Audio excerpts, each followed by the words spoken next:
This carnival is special one at Spice Isle Jewelry. Get up to 40% off our collection of silver and gold jewelry with purchases above $115. Visit our 2 locations on Grenville Street, St. George's and Spiceland Mall Grand Dance and see our fine selection of traditional West Indian bangles, necklaces, earrings, rings and our unique handmade pieces. Step into Spice Isle Jewelry and shop in air-conditioned comfort with friendly, helpful and courteous staff. We also pay the most for scrap gold. Our repair service is second to none. Treat yourself or someone special with something special from Spice Isle Jewelry. Serving you since 1986. Call us on telephone number 440-3155 or 440-6648. Sale ends August 31st.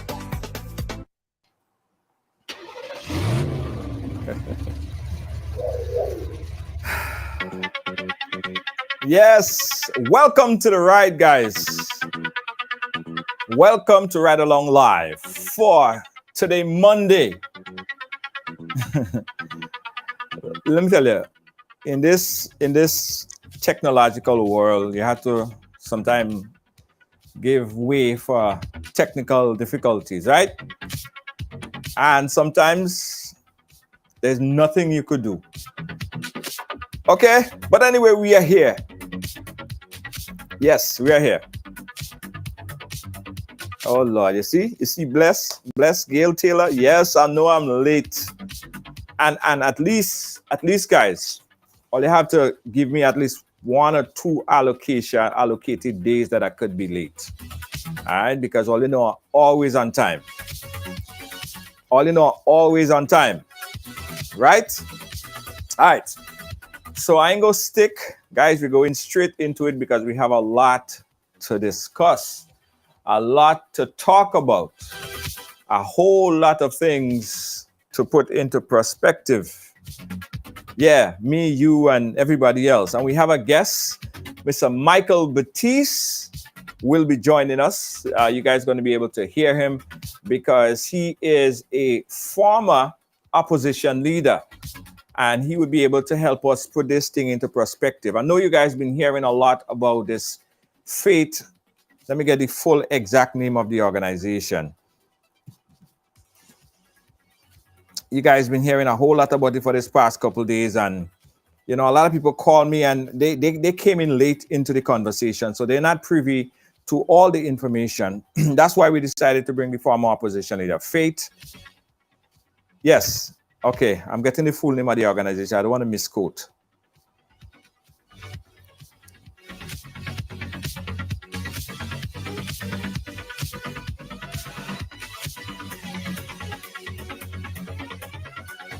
Okay, I'm getting it. I have the document, but I can't find the exact name. All right. If anybody have it, type it up for me. The full exact name of the organization so we could start talking about it. Apology accepted. Thank you so much, Dark Chocolate. Thank you so much. We appreciate you.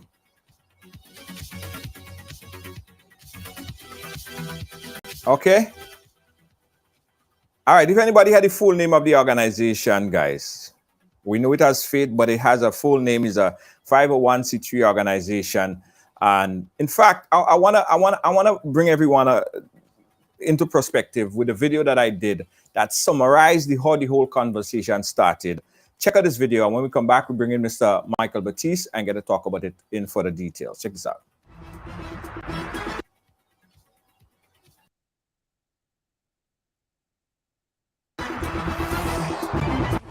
This is News Guard, bringing you the latest breaking news of the day.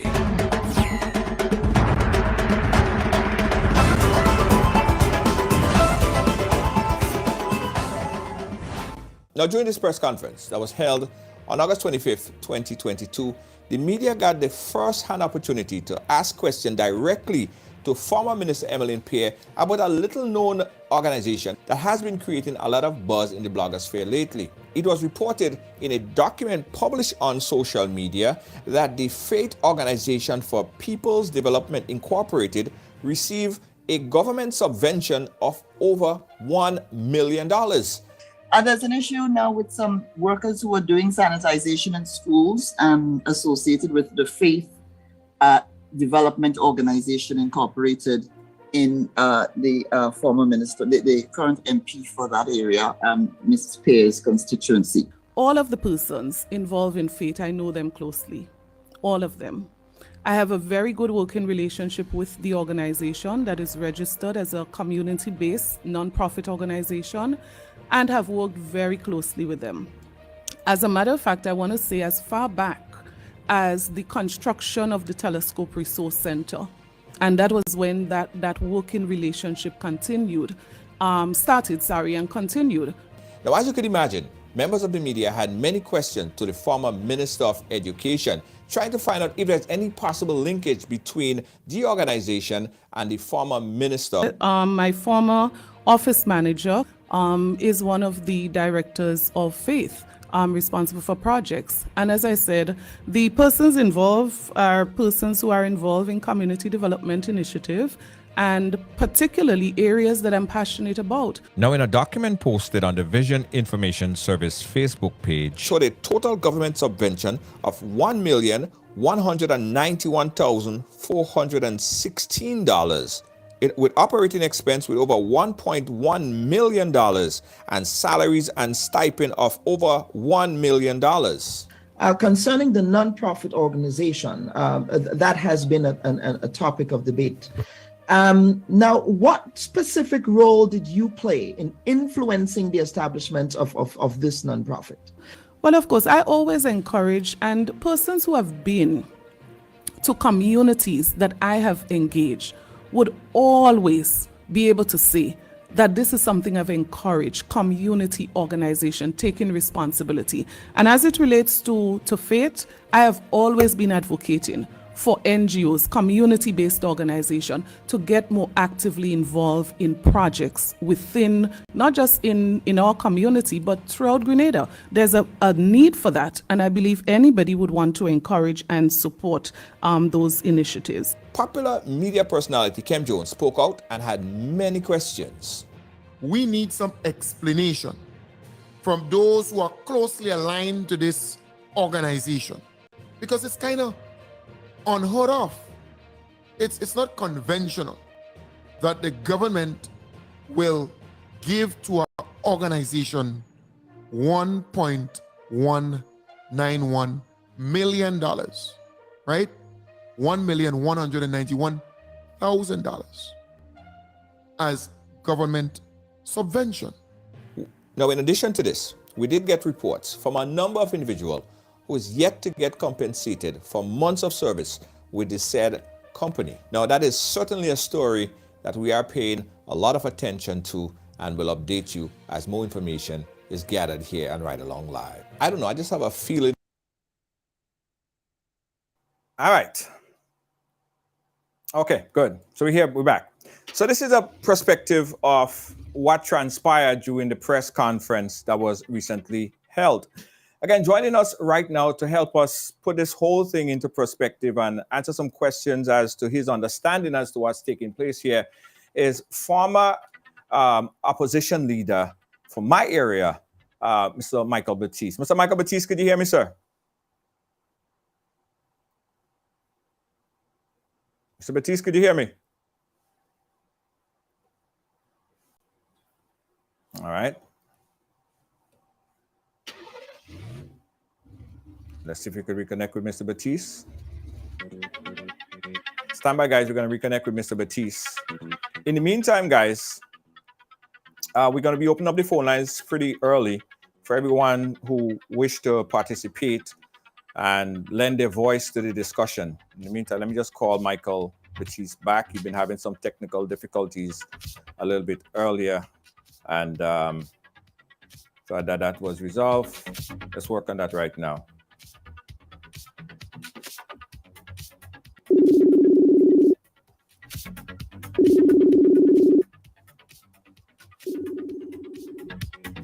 Stay tuned, guys. We're calling back Mr. Baptiste.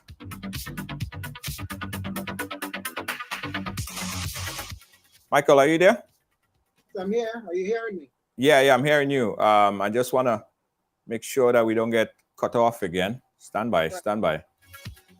Let me fix and ensure we have a smooth flow from here.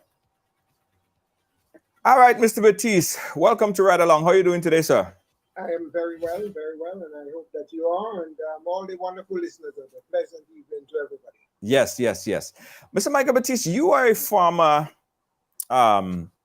opposition leader, so you pretty much understand it going on in this situation right here. Give me a preliminary understanding about this Faith organization, full name Faith Organization for People's Development. Give me a full understanding as to what's happening here. Well, in listening to the press conference, I get the impression that the minister was saying, the former minister, the MP, was saying that she has a close relationship with that company, one. She says she knows every one of them, the officers, that is, personally. And she went on to say it's a community-based organization. Yeah. Which I interpret to mean for the constituency that she represents.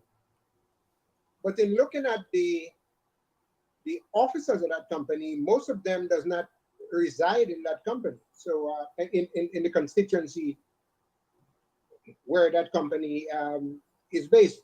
Mm-hmm. Several things came to mind. One, did she break the law? The law requires that the procurement of goods and services over $10,000 must be tendered. Mm-hmm. And you must have three persons or companies doing that tendering. In the case of that company, that was not done. So clearly there's some questions that need to be asked there. Why was the law circumvented? Why the Ministry of Education, where the good lady is a minister, made no attempt to put out these contracts. Right. As I said, over 10,000. And that calls for competitive bidding. That was not done. She went on to say that the reason why it was not done is because of the emergency nature of the situation. And that again calls for some investigation, because sanitizing, it was a policy of the government, and it was talked about for a long time, and everyone knew that when the schools were closed, before the students and teachers returned to school, the place had to be sanitized. So right. I am not so sure that can be classified as an emergency. An emergency would be a slide, some accident, some things happen immediately, and in order to preserve life and property, some help, that the work had to be done right away. Mm-hmm. In the case of this sanitizing, it appears to me as if it was a deliberate attempt on the part of the MP to steer these contracts to this company, which she has admitted that she has close ties with. In looking at the names on that company, it appears to me as if one of her close relatives, the name of a sister, someone bearing Allegedly, because we're not able to yes, independently verify that. someone with the same name, Right, someone with the same name as her sister right. appears to be an officer of that company. Right. So there is work to be done there. It was unfortunate that the MP for St. Mark's bought in and did not allow the member to continue because she was on the part of incrimination. Because she said a whole lot there, which I think when caught off guard, she started talking out of turn. She said she's familiar with the office of the company. She said it was a contract was given to them And other without ancillary services at the schools. So there's a question of unethical behavior, misbehavior in public office, and the question of breaking the law by procuring goods and services without the tendering process. So there's a lot there that investigators will have to ask her. Yeah, I want to talk because a lot of people are having mixed ideas as to how the media should proceed with this particular case right here. And I want to play devil's advocate. Could it be a situation where there was actually a real emergency need to have said organization provide the service so that the students or the kids could go back to school in a safe environment, and there was really no time for the tendering process? Well, that is the operating question there. All schools throughout the island had to be sanitized.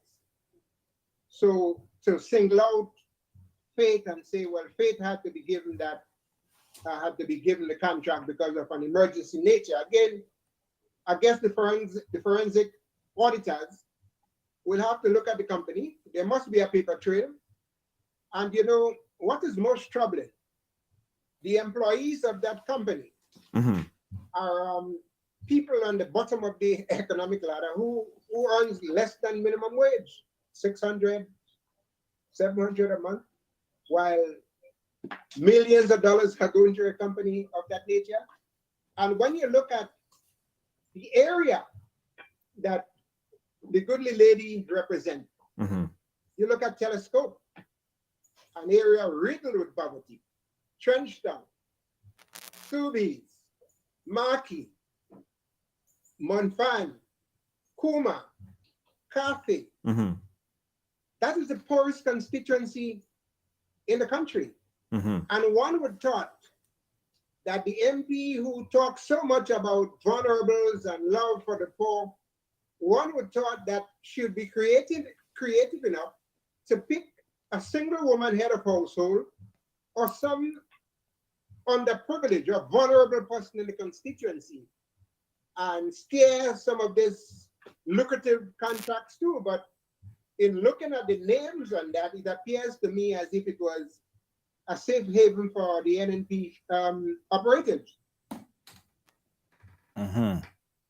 Guys, we want to entertain some of your feedback as well. We're looking at this particular case right here. As you know, I first learned of it a little bit before the press conference, but during that particular press conference, all the media organization was zoning in on the question of Faith. And a day or so, actually the same day of the press conference, Vision Information Network put out a document that stated that government gave the said organization over $1 million in subventions. Now, Michael, again, you've been there. You actually was the opposition leader, so you know how this thing does work. Why would the government, in what instant would the government give over $1 million to any to an organization? And what would be Well, the process of the government giving well, those that, subventions to those to that particular that company? is rather unusual. There are several NGOs and several non-profit organizations who from time to time get subvention from government.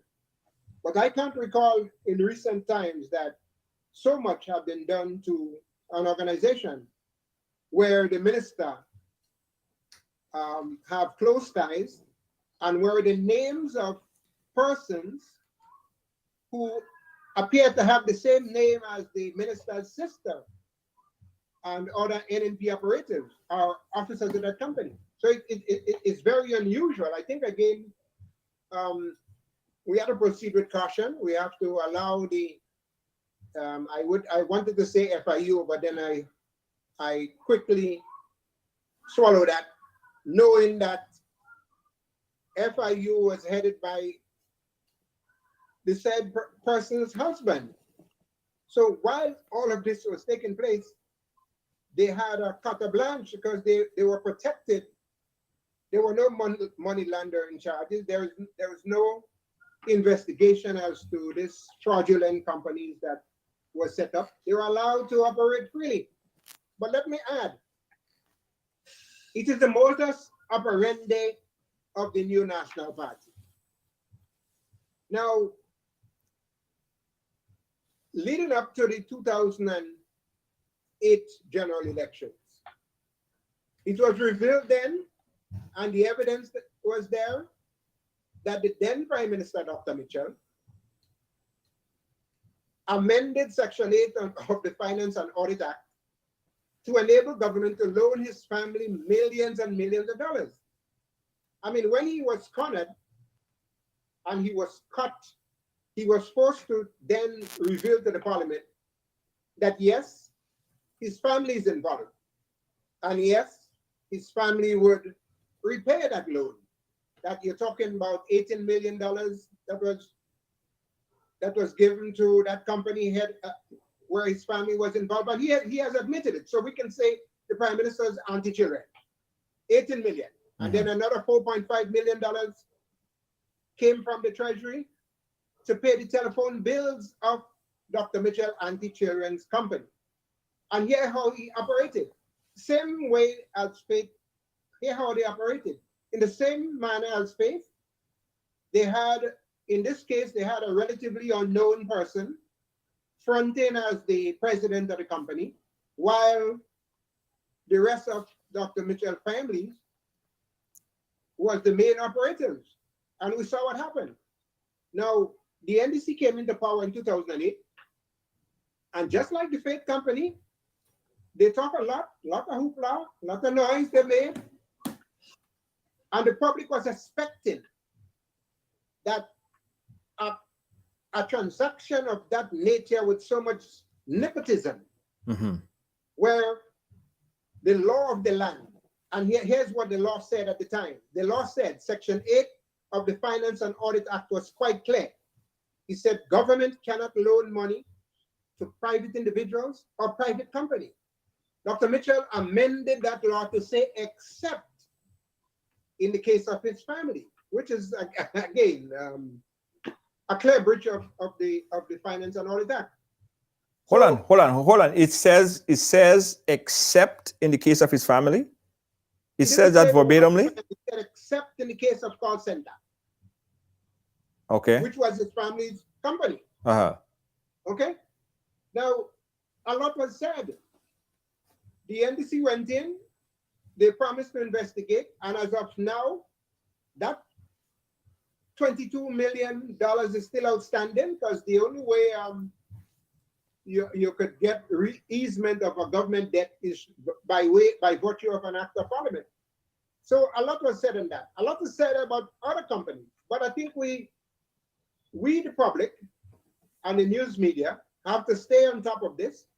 You may recall during the election campaign, Dr. Micheal was threatening to arrest one of the NDC candidates.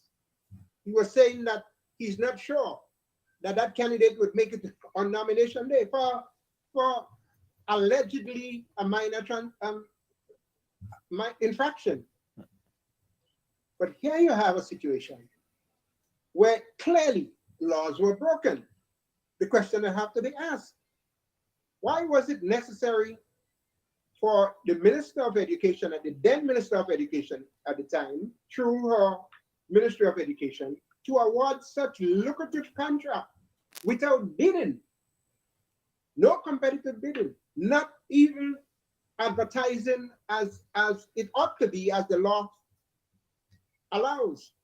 So there's a lot that we, the public, should ask from this new government, and it should not rest just like the other allegations against the former government that just swept under the carpet. Yeah. Guys, we want to get your views on this topic right here. We're talking about the Faith organization. It's a non-for-profit. It's registered as a non-for-profit organization. And we recently got an article of amendment that showed that this company, the name of this organization was changed. The Companies Act of 1994, Companies Regulation, Section 33 and 216, Article of Amendment. The name of the company previously was the St. Andrews Southeast Development Organization. And that company was changed to now the Faith Organization for People's Development, Inc. Micheal, explain again. We cannot confirm corruption here. We are just saying that it looks like some hanky panky going on there because of all of these nepotism, and we've seen a lot of signs that looks like questionable, but we cannot confirm that because there have not been an independent investigation. But Micheal, based on what we've seen here, we have a name, the St. Andrews Southeast Development Organization, changing its name to the Faith Organization for People's Development, Inc. What's your lead on the name change?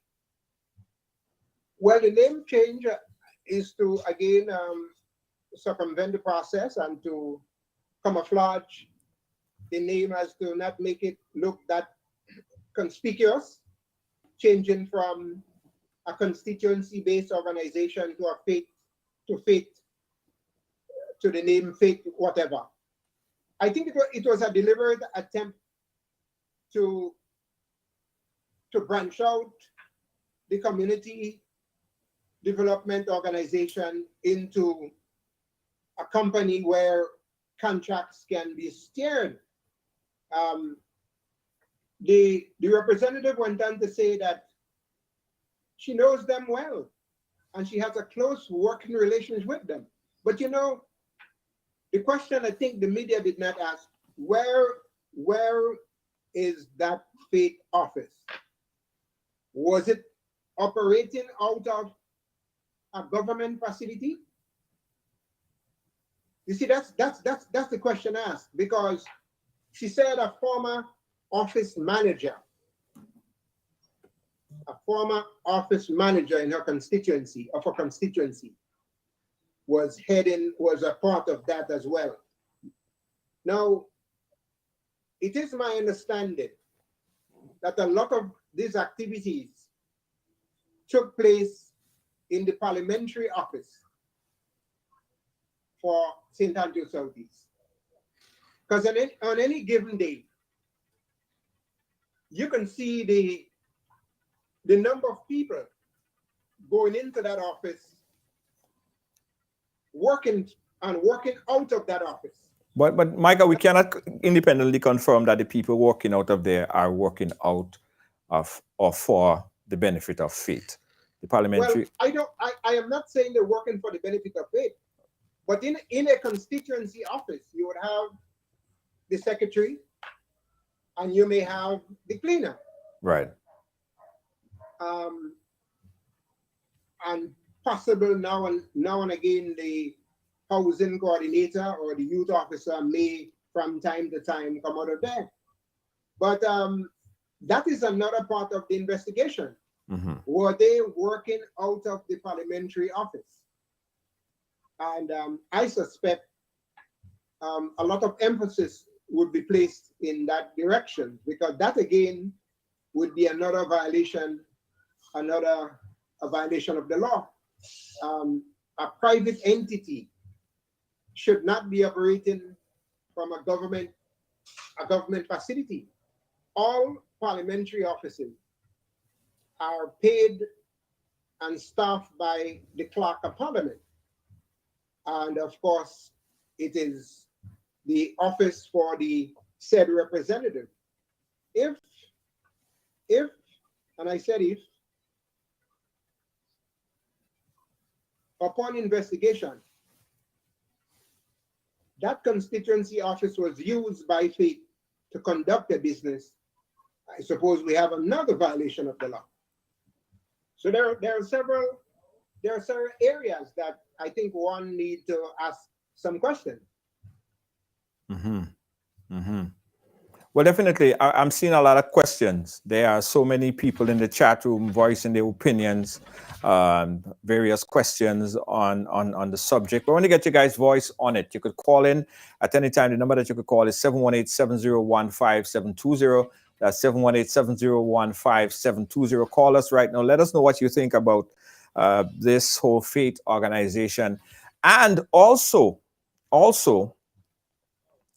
I got a call earlier today, and someone wanted to find out what is the latest information we received as relates to Faith, because they have been waiting for the past 2 months and they have not yet gotten paid, right? So the other big problem is there are a number of people. The person that called me earlier today was a security officer, and he's complaining that he hasn't gotten paid and he's waiting to get paid. And whenever he goes into the office to get his check, he's been told that they haven't gotten the money as yet. So he has to wait. And there are people that were waiting for 3 months and haven't gotten any payment. I regret you did not ask him which office. Right. That's important. Which office did he go to collect his check? Yeah. That's very, very important. And if it is the office of the parliamentary representative, that's a whole new ballgame. Right. Right. So should the government of the day be responsible for the people that work? Because the claim is that government is a continuum, and if they work for the government, the government will somehow subsidize this operation. In the former administration, they didn't get paid. The new administration took effect. Who is responsible now to pay them? Well, in contracting, you have to look at several factors. You have to look at the requisition, because when you're given a contract, you would have to present a requisition to government for payment. Right. The question is, for what period was the requisition presented? Was requisition presented and paid for up to July? I don't know. See, these are answers that is still blowing in the wind. So it's kind of hard to say who is responsible, because we do not know what period we're talking about, because you put in a requisition based on work done or based on the agreement as to how you can get paid, and that is how you proceed. So I don't know what period were they putting in the requisition for, how many people are they putting in the requisition for, and moreover, who is coming forward? Who is coming forward? Yeah. I think that is something we have to look at. I don't know whether the company would be defunct, but obviously, very, very important question. As I told you earlier, I am of the opinion that that company was operating, and I said I am of the opinion that that company was operating out of the parliamentary office in St. Andrews.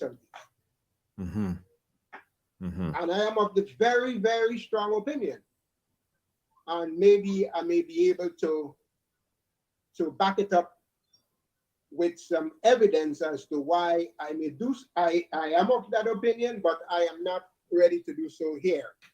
Right. Because I do have a building right across the street from the constituency office. So I think I am privy from time to time to see the traffic that's going in and out.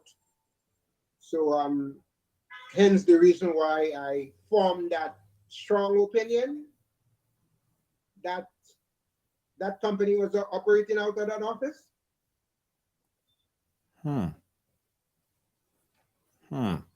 So, Michael, who would, in a situation like this, right, as what's been alleged, and this would have gone through Parliament, wouldn't everyone, including the opposition leader, well, everyone be privy No, to? not Parliament. The procurement of goods and services resides with the executive. Yeah, okay.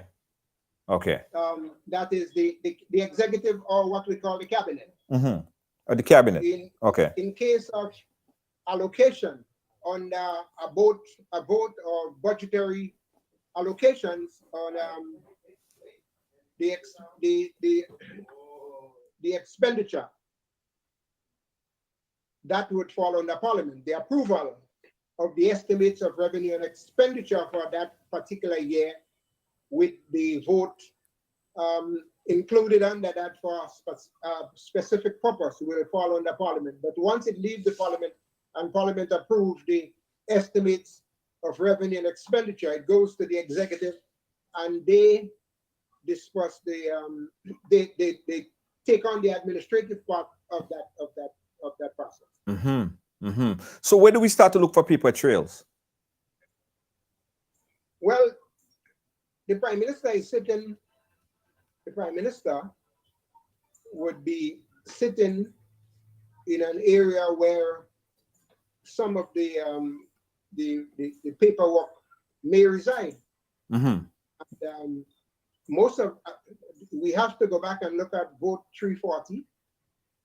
Again, that was dispensed by the Prime Minister under the Prime Minister's ministry. So all of this largesses would come out under vote 340. So that would be a very good place to look. Okay. Someone just messaged me there. Our next person just messaged me back, and they also are claiming that they were not paid and they have been waiting on the payment for 2 months. That's actually the third person. Someone hit me up on Facebook as well with similar claims. So there are so many people that's coming out and are asking, how am I going to get my money? You know, I've worked for this organization for X amount of time. As a public service, you may want to ask the persons who claim they was not paid. You may wish to ask them, when you was paid, where were you paid? Right. Yeah. Huh? Right. Because that would be very interesting to know, where did you pick up your check? Yeah. Yes. The last person that messaged me, they did mention that the check was made out from the Faith organization. I'm gonna get some more information, but there should be a lot of paper trail, as you're saying, Michael. There should be bank statements, because a lot of these people are not being paid a lot. I mean, as far as the monies that was given to them in terms of the subvention, they of course they have to be audited. You would have to account for how you spend the monies. I mean, government don't just give you subvention just like that. At the end of the year, you would have to present a financial statement, and you would have to give in details as to the breakdown of salaries, expenses, and how these monies was dispersed. Those are government funds. These are not grant aid. So there's a lot to be done there. And as I said, the Prime Minister, in the Prime Minister's office under Board 340, I'm sure he will find a lot of things there that can lend some assistance to how this that company operated. Yeah. So do you think that the administration right now has all the information, paper trails and everything at the disposal right now to basically put this whole pieces of this puzzle together? Well, bank records, one. There would be government save and accept is the seed money. Government does not pay out money in cash of that magnitude. Somebody would have to receive a check. So obviously, once there's a check, there's a paper trail.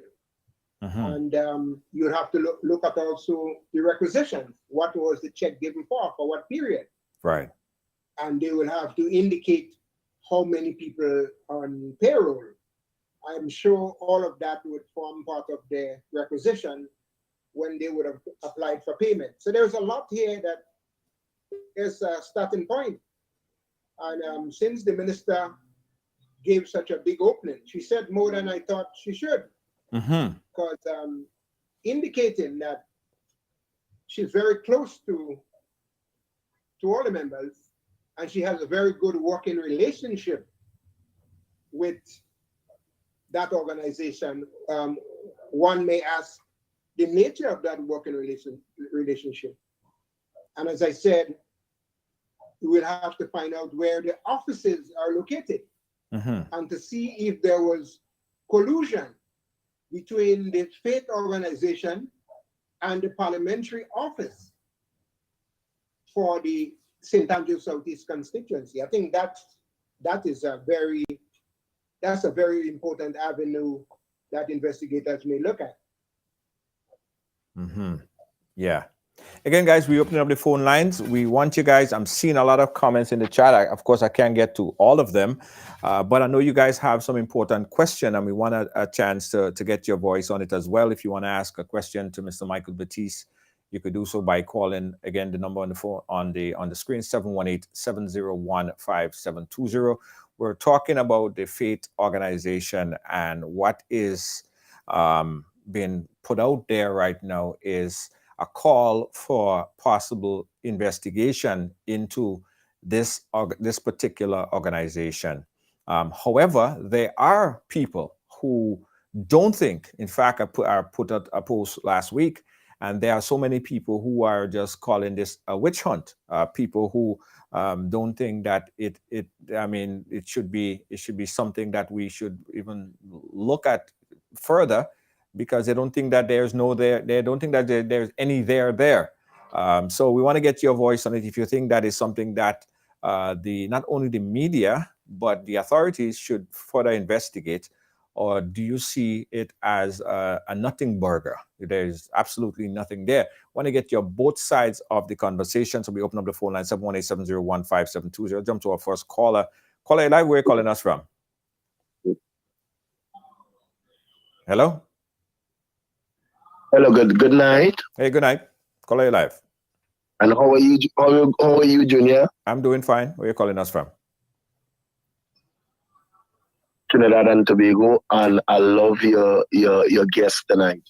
He's directly on point. Yes. Now, what I want to ask, faith alliances, faith finish their terms in office, people to be paid. This is my question, right? Now, they have established that the election, I don't know if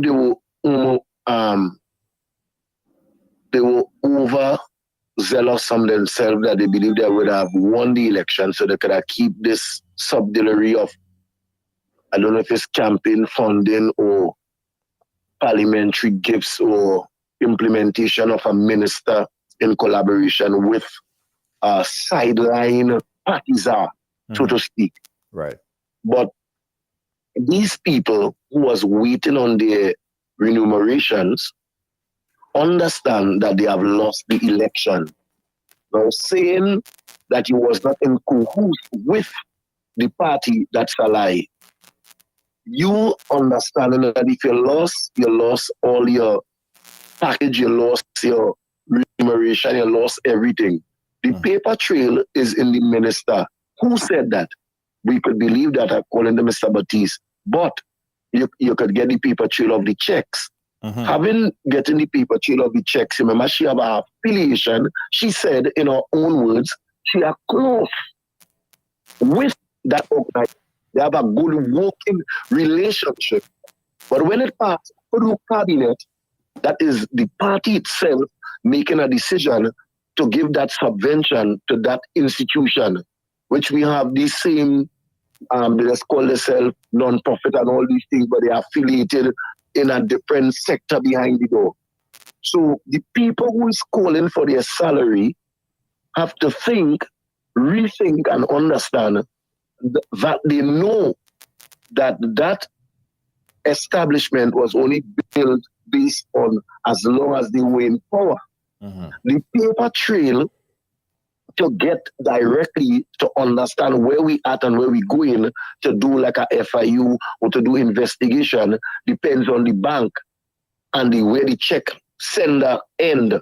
So if the check sent to all the bank, it must come back to a sender. So you go to the sender office and then you go in there and you sending your investigators and they will get a copy of all the check, which could accumulate our accountancy. Based on cabinet, they don't bong to give you a good accountability in their annuals, because you remember there's himself onto himself onto himself.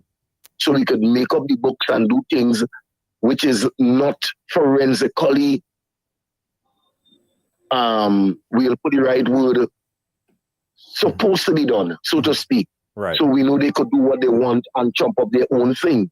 The next thing, as Mr. Baptiste said, the traffic that was in and out the office, understand that it was a party thing. So you looking for pay is just being on commerce and propagandalism, because you know once they are out of office, they have no money to establish and to fund the faith. But I want you to listen, if there is excess to that administration, they're supposed to be going back to the government, or we freeze the account, do the forensic, get to know how much remain, who is to be paid, and if they want contract, they know their contract is terminated as soon as the party comes out of power. So this is my contribution. So bipartisan and partisan onto himself, there's supposed to be investigation to the minister firstly, the MP, for being in cahoots. It is alleged that she will, with them, a good relationship, but we want to know if the monies was all allocated and completely finished in their tenure, or if it had a surplus within the faith organization. This is my contribution. Good night. Thank you, caller. Thank you, caller. Yeah, and as it relates to the office, right, it is alleged. We cannot independently confirm that that is the case. We just want to say that it is alleged, and that as much as we have right now. It's an allegation, and it has not yet been confirmed. Michael, what's that allegation? Now that the offices that the people are collecting have been collecting their checks at the offices, at the office of the Parliament office. Let's just say they're collecting the checks. I mean, the people who are collecting the checks was not mailed to them. The checks were not mailed to them. So I mean, that's quite easy to find out. Right. Where were they collecting the checks? I am saying that I am of the strong opinion. Mm-hmm. I am of a strong opinion that the faith organization possibly worked up the parliamentary office. And I base that strong opinion and based on activities that I have seen. Okay. And individuals that I have seen, and the traffic that I have seen. Okay. I believe that was the biggest traffic in any constituency office in the country. Mm-hmm. Vince has a question for you. Say, Mr. Baptiste, do you think that government must set up an independent commission to investigate these alleged corruption? Well, there's a lot of outstanding matters that people talk about. And as again, the call center, I can't stop talking about it because it was your humble servant who uncovered what the Prime Minister was trying to throw over the eyes of the Grenadian people at the time. And upon my investigation, I was able to expose it and say to the Prime Minister in Parliament and for the country to hear screaming at the top of my voice, begging the Grenadian people to lend me your ears, please. Look, it's happening before you. The Prime Minister is taking your money. He has amended the law. He has taken your money and he has put your money in the hands of his auntie-children. It's not an allegation. And if you go back to the Hansard of January 12, 2001, you will hear the Prime Minister finally, when he was caught, admitting, yes, some members of my family is involved, and yes, the money would be repaid, and it is a loan, Mr. Speaker. It would be repaid starting in March. That was March 2001. Mm-hmm. So as of now, we have not seen that money. That money has not been paid. Right. So you have seen a pattern. The faith organization is a similar pattern in how call center started. So it is the modus operandi. And let me say this. There's a lot of legitimate contracts by people working out in St. Andrews. Not all of them are operating in that way. And not all the ministers, your former ministers, you could point fingers at. Some people have legitimate contracts. They may have been helped by the parliamentary representative, but I can't say for sure that some of them are legitimate contracts given to individuals. But in the case with faith organization, you could see clearly there's a smack of corruption, collusion, the circumventing of the bidding process as required by law. You can see that written all over the faith organization. So I think the next person who call and complain about not getting paid, the simple question you should ask: when you were getting paid, where were you getting paid from? Right. And we could even put it out right now because they have a few people who are watching at this point, and they may want to input on it. We ask them to call right now, 718-701-5720. We got a caller on the line. Caller, live, where are you calling us from? Good night. Hello? Jimmy. Yeah, take me off a speaker. If you have me on speaker, take me off a speaker because we can hear you too good. Sure, no problem. I wanted to read something for you. Okay. And this was a comment posted in reference to someone's status in relation to the whole faith organization deal. Okay. And I know there's a lot of questions being asked, and everybody wants these questions answered. But there is this Sean Douglas, this person under the name Sean Douglas, that made a comment that I want to just find the picture and read it out to you. Yes. Could you just give me some seconds? Hold on.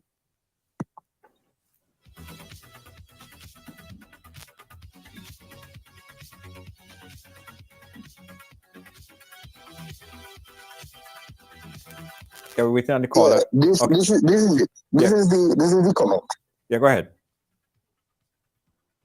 When they started with the sanitizers in the schools in September 2020, we got paid by a lady in point for about 5 months. Mm-hmm. They would come to the school with the money, and we had to sign every month to get it. Mm-hmm. There was some issues with the woman, and then Michael Hutchinson took over. Mikey Hutchinson's brother. He came to the school and introduced himself, and from then, he was the one doing payroll. All our queries and concerns had to be addressed by him via a WhatsApp number. I haven't been on the program for about a year now, so I don't know if there is anything different, but you can start with Michael to get some insight in the matter. This was one of the comments made in reference to the faith situation. Mm-hmm. So I guess there are persons we can forward us the thread to that post so we could follow it as well. well, I have the number on WhatsApp, so I can just forward it to you like right now. Yeah, you could forward it to me. I want to follow it. Sure, no problem. Yeah. Michael, are you hearing? Yeah. What's your spider senses telling you? Well, it tells me that someone would cash a large amount of money through our local banks, since I don't believe the Treasury would be handing out cash like that. So the check would have been payable to someone who then would cash it at a bank, and then the cash would be dispersed to the workers. Mm-hmm. There's a lot of questions here. Was the workers NIS paid? How much they were being paid? There's a lot of questions here. How they got employed? Mm-hmm. It's a whole lot of question. It's a company. It's a lot of question that needs asking, because the MP said a lot of things in a statement there. Her close working relationship. I don't know how that could be interpreted. A close working relationship with the organization. She knows everyone personally, so there's a lot of closeness taking place there. So I think there's a lot here for the investigators to follow up on, and without prejudicing her matter, I think she should be given the opportunity to go before an inquiry and to spell out in detail why the law was broken, why such a large contract was awarded to people whose names on the company is similar to that of your sister's name. Right. And why and where were the offices? Where did they operate from? So maybe when the answer to these questions are given, you may then understand why I am of such strong opinion that all of that activities came out of the parliamentary office in St. Andrew Southeast. So they're saying here when they started with the sanitize in the school in September 2020, they got paid by a lady in Point for about 5 months. They would come to the school with the money, and we had to sign every month to get it. There was some issues with the woman. Then Michael Hutchison took over. He came to the school and introduced himself. And from that, he was the one doing payroll.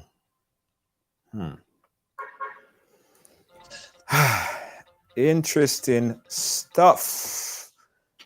Interesting to say the least. Wow. Mike, I know that there are a lot of people that's looking at and start to dig in. And of course, we have our team, our investigative team on it as well, and they are digging deep to get some clarification on some of this thing here. But this looks... Well, let me say now, we have a lot of NGOs in Grenada, and some of them provide useful services for communities that they serve, and most of them have a front, an office you can see they have a sign, an office, and it's staffed. I can't recall seeing any office with a name faith organization anywhere, or hearing of an independent office where people can go to.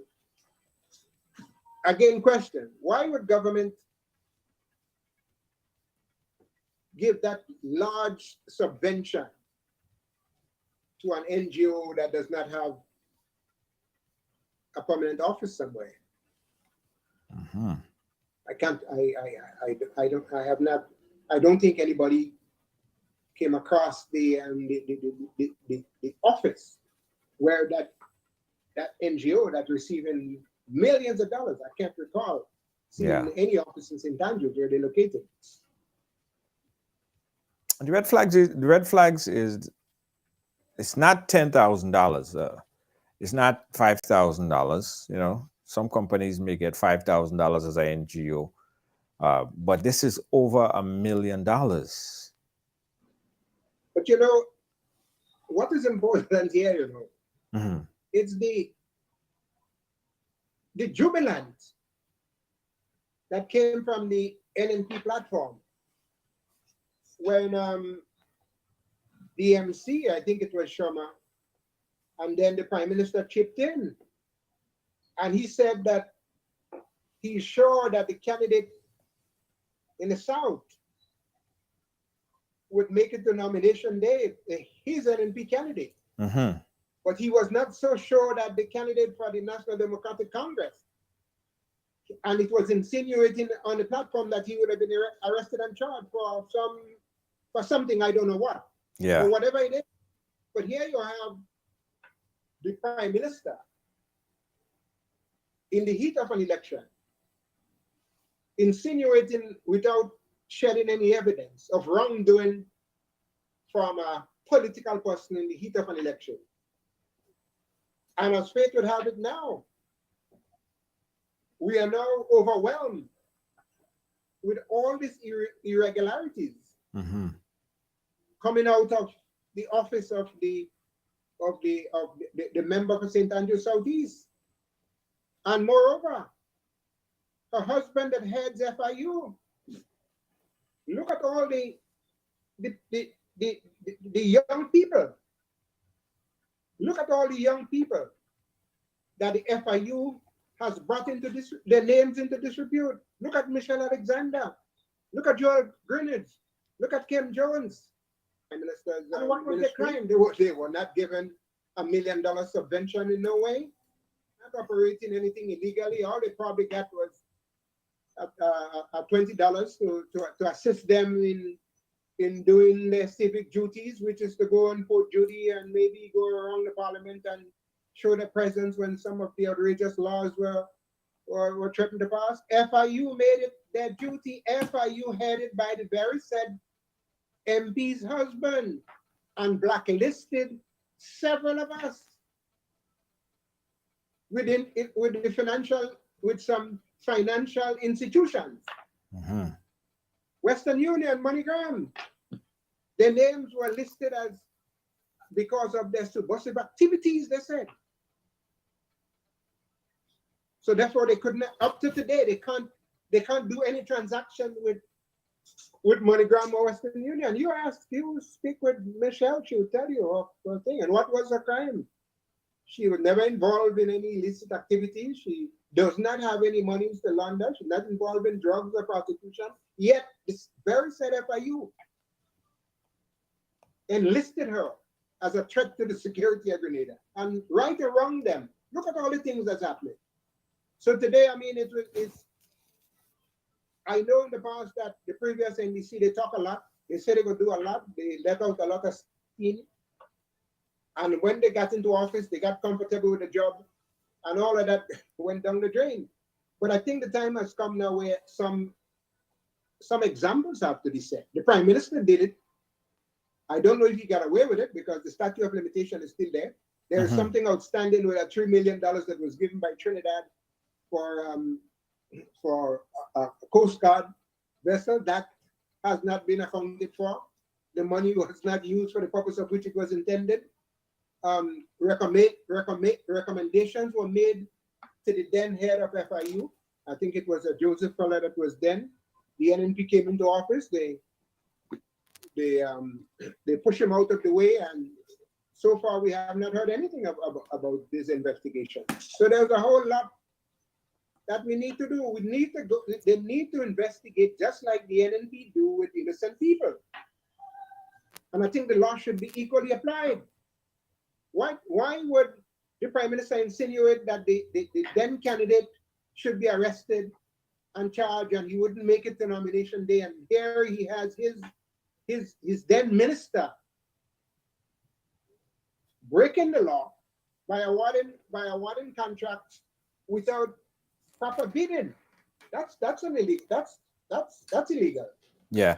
You know, Michael, you asked a question earlier, and I'm looking through the financial, the statement of income and expenses here, right? And I don't know if this answers a few questions, but besides the $1,191,000 that was given as a subvention from government, here are some of the interesting things that is noted as expense.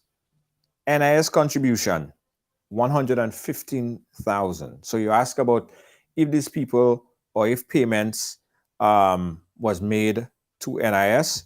They're stating on the expense that $115,913 was paid to NIS, right? Yes, and electric. The office has water bill, telephone bill, and electric. $300 in obviously the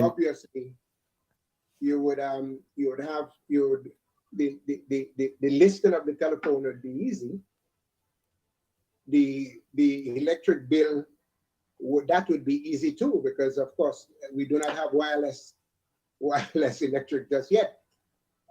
So it means that a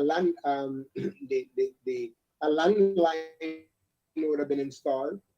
So we're getting close. So now we can zero in on where that office was. Yeah. Yeah.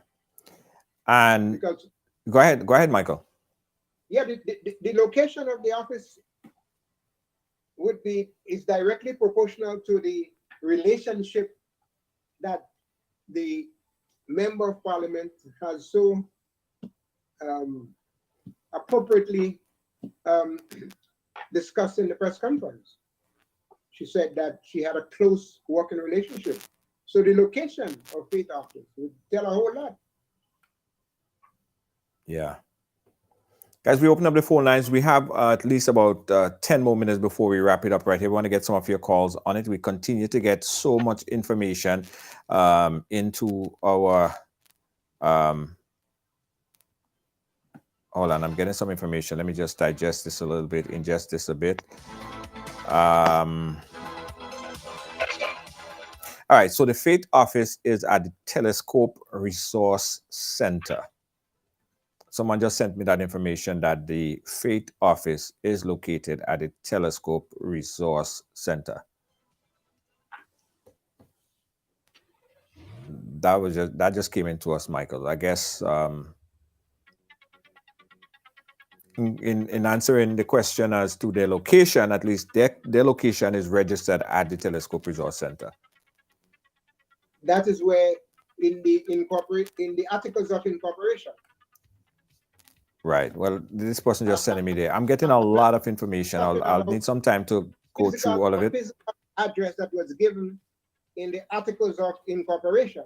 I'm talking about the operational aspect of the company. That's what I'm talking about. Because right. any address can be given in terms of in the articles of incorporation.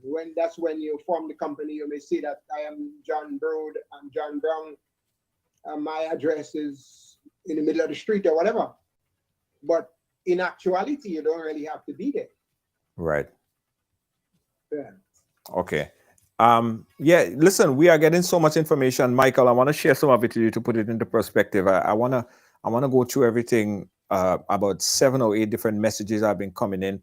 I want to get a chance to go through it, sift it through, and kind of pick sense out of nonsense because I'm getting so much information that coming in. I think that it might be very valid information. I want to pick your brains on it as well when we get off the live. So, guys, we're going to do a follow up on this, right? We're going to do a follow up on this. And by tomorrow, we definitely will be able to give you guys additional information that we've got over tonight and tonight and into tomorrow morning. And I'm sure that by going through some of the things, I will be able to get some more information out to you. Michael, in closing note, what's your conclusion to all of this that was uncovered today? Well, I think everyone is innocent until they're proven guilty. I think that is what our Constitution provides. I believe everyone must be given an equal opportunity to vindicate themselves, whether it's in the public domain or before court of law. I think there is enough there. I would hate to see the NDC behave like the old NDC when they made a lot of noise, they let out a lot of accusations against a lot of people. And at the end of it all, nothing comes out of it. And I want to warn, if you have no evidence of any wrongdoings, then just quietly let it go away. Right. If you have the evidence that anyone has been involved in wrongdoing, including the MP, and by all indications, based on her utterances at the press conference, it appears as if laws were broken. And I believe in the public interest, full inquiry should be held into the operation of the company. And I want to urge the public that do not confuse that organization with other legitimate vendors in St. Andrews who had legitimate contracts, because a lot of them had legitimate contracts, and they worked very hard in implementing the terms and conditions under which their contracts were given. Right. Let's just stick with this faith organization. Let us just focus on what the MP said, the information that she gave at the press conference, and let us take it from there. And let us call on the authorities. It is time now that you put up or shut up. Okay? Mm-hmm. If you feel nothing wrong was done, then leave it alone. If you feel that a crime has been committed, then for heaven's sake, let the chips fall where it may. Thank you, Michael. Thank you so much. I will continue to follow up, Michael. If you get any leads, feel free to share it with us as well. We're going to do the same and get your Yes, my brother. insights. Thank you so much. Pleasure was mine. All right, good night. Guys, let's take a quick commercial break and we'll be right back. You're watching Right Along Live.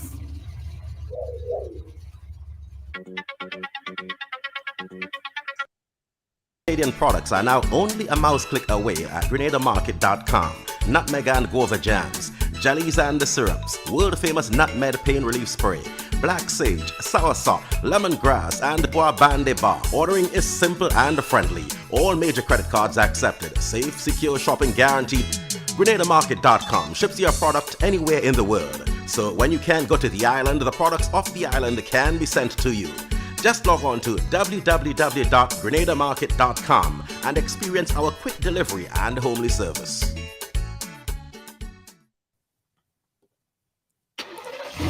Guys, as we say, there are so much information we're going to comb through and give you guys an update on what we found. And we do believe that there are or might be a present investigation going on.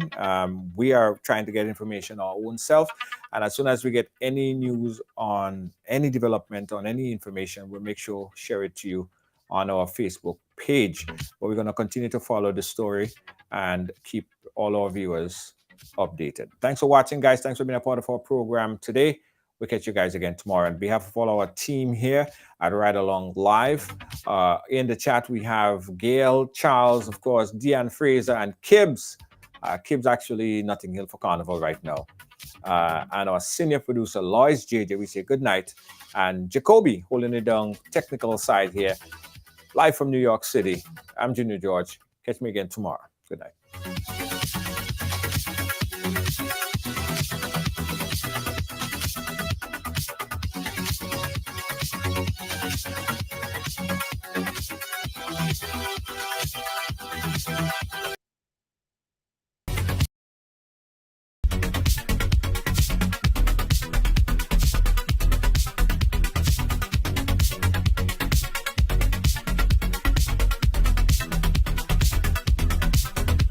Guys, don't forget, this weekend, Labor Day weekend, if you're going to be in New York, you want to be a part of our Labor Day brunch, oil long brunch and ting.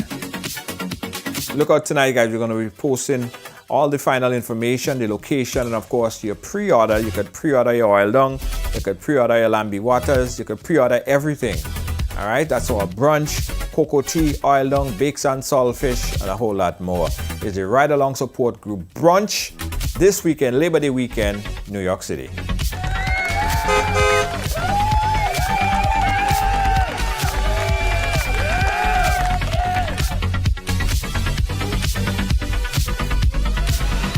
Also, guys, if you're looking for your Grenadian outfit, Caribbean outfit to play, to parade, or just to be on the parkway to represent, give us a call. We still have a few more left in these t-shirts, hoodies, tank top.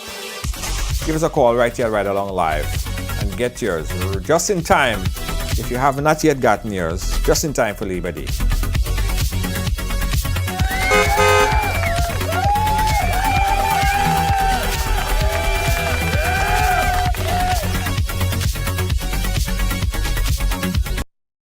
Funeral service serve you with dignity and compassion as you mourn. Every day, we embark on the journey of life, and one day, the journey will end. It's on that day that you can entrust the celebration of life of your loved ones to David Williams Funeral Service. Call 718-291-3823. Well, it's on the Ride Along, so it's happening here. Came over here. What does it mean? You know, I grew up in what I guess we call a typical family. We break all the stories, and that's just a fact. And that's why everyone has a story to tell. Ride Along Live, I mean, yeah, it's the real deal.